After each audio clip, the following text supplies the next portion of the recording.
So this is my basic test to check the top mounts on the Golf. It's basically jack the car up so the wheel is just off the ground. The top mount rubber sits inside that little metal piece there, and you'll see now what happens when I lift the bottom of the wheel up. You can see the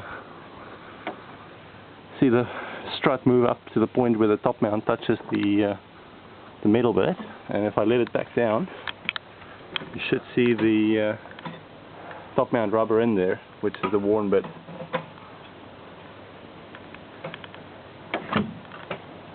There we go, and the bit just inside there is the top mount rubber, and that needs replacing.